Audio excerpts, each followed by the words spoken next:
Hoje é dia de Cafa Rica, mas antes eu tenho um recado.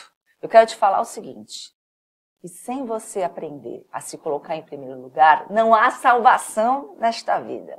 E este é o tema da minha palestra nova, que está lá no mulhercafa.com, chamada Eu em Primeiro Lugar. Eu em primeiro lugar. Olha a importância dessa frase. Um beijo.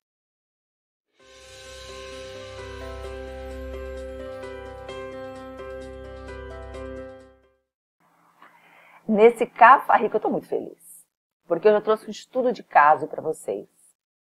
E eu vou adorar falar sobre ele. Inclusive eu falo sobre ele no meu curso novo, Eu em Primeiro Lugar.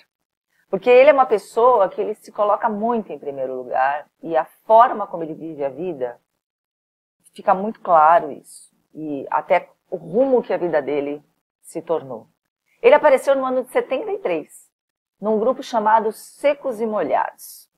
Eu, depois que eu me tornei gente, quando eu o conheci, ele já não fazia mais parte desse trio, que era um trio de homens. Mas, quando falavam muito de Secos e Molhados, eu achava que era só ele.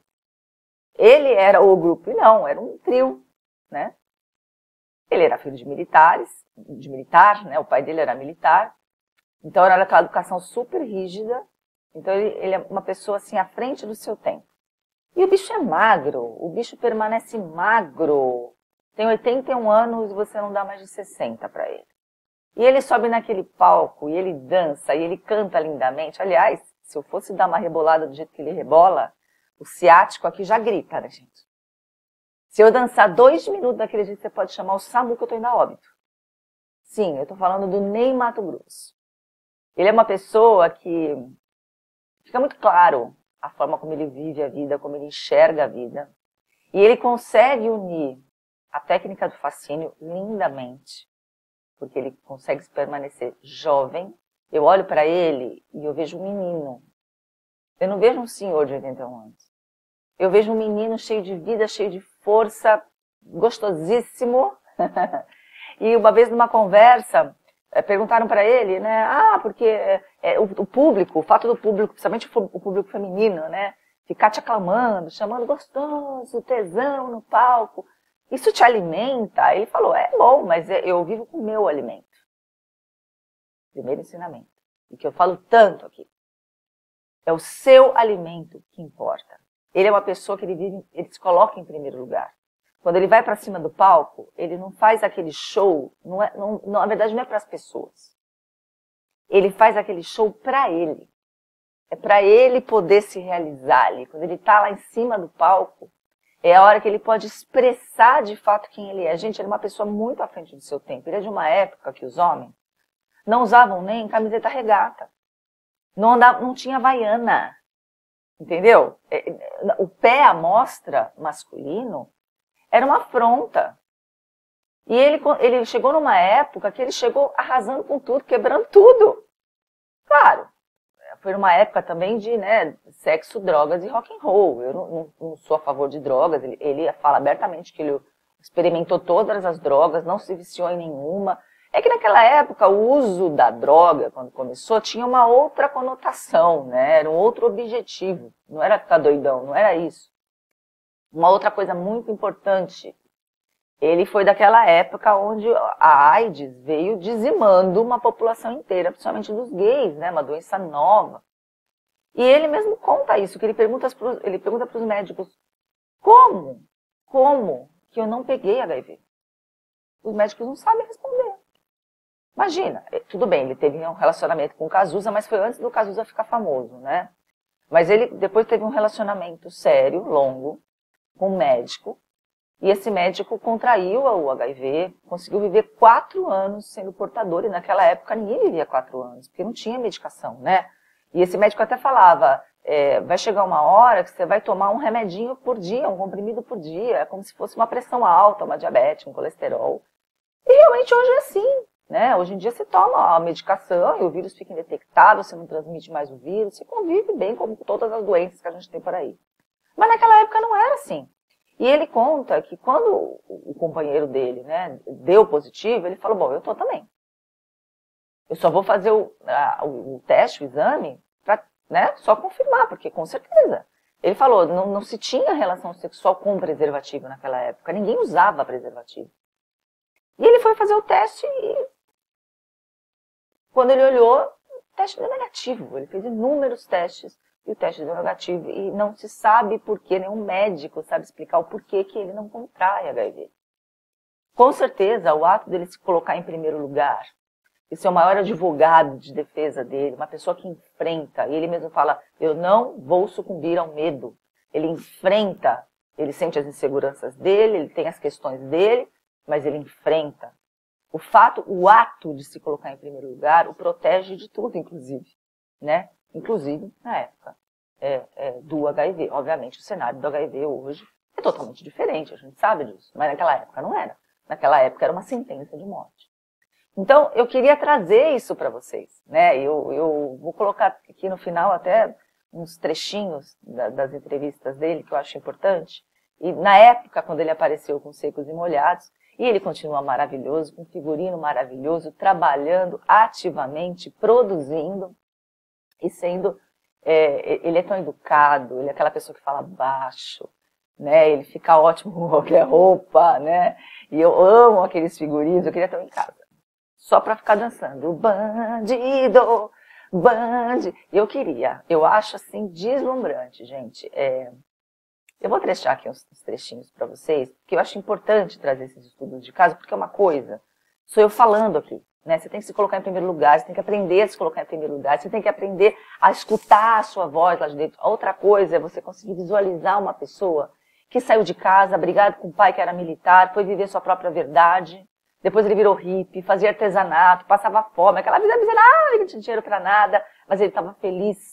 Ele estava feliz porque ele estava fazendo aquilo que ele queria. Aquilo que ele gostava, ele abraçou a verdade dele, ele abraçou quem ele era, e ele se expressou do jeito que ele era.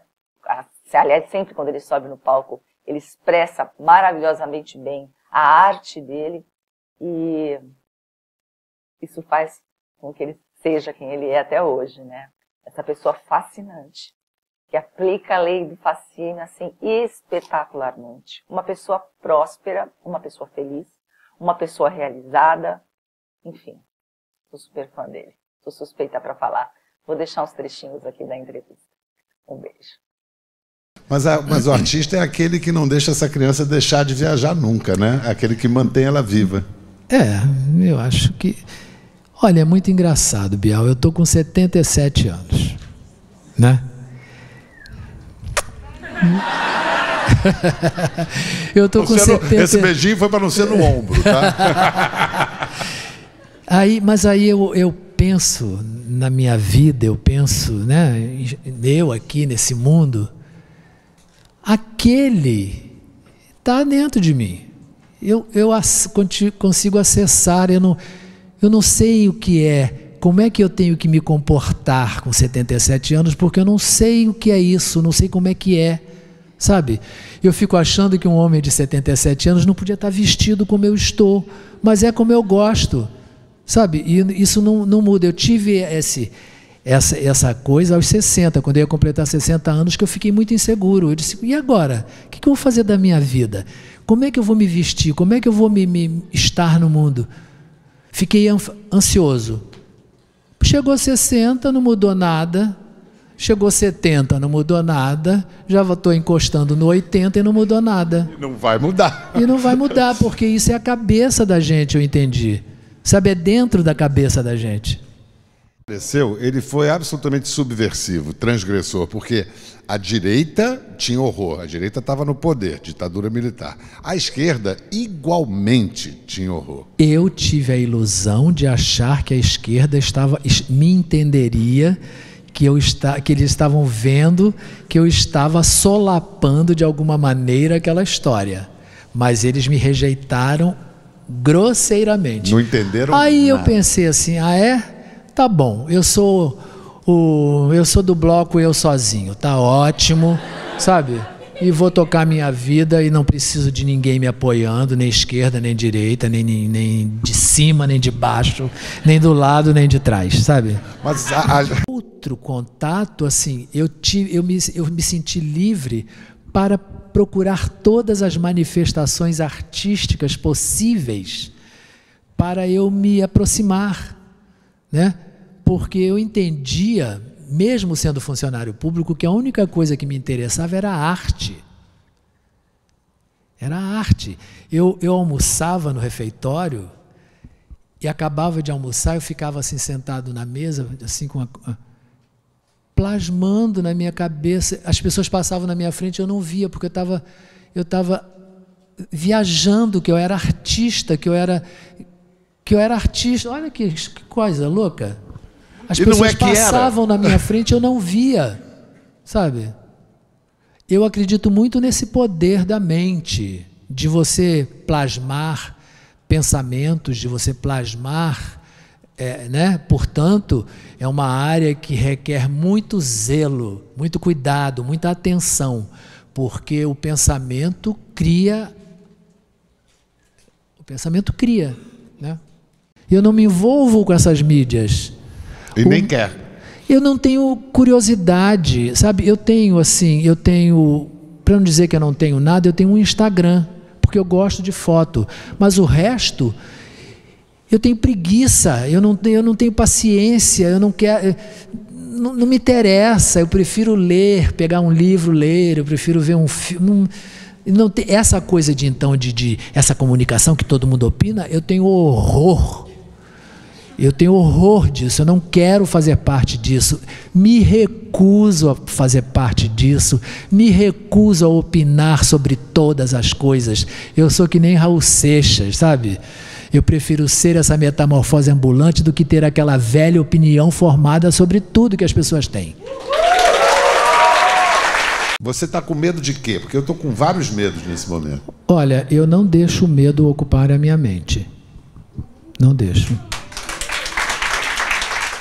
Não deixo. Como eu acredito que a mente plasma a realidade, eu não permito que o medo tome conta da minha cabeça, sabe? Embora eu ache que as minhas apresentações no Secos e Molhados não eram sexualizadas, eu usava a minha libido como uma arma, sabe? Mas não era para ganhar ninguém. É verdade. Né? Não tinha uma coisa sedutora, ao contrário, era quase assustadora. Sim, era agressivo. Era agressivo. Agressivo. Era agressivo porque eu tinha que ser. Porque algumas vezes tentaram me agredir e eu tive que encarar 5.000 pessoas me xingando. Né? E pai, eu estava cantando Rosa de Hiroshima, olha que hora errada. Aí eu parei, fiz uma pose. Continuaram xingando. Eu disse, vou fazer aqui. Pode fazer. Vão tomar no cu. Aí...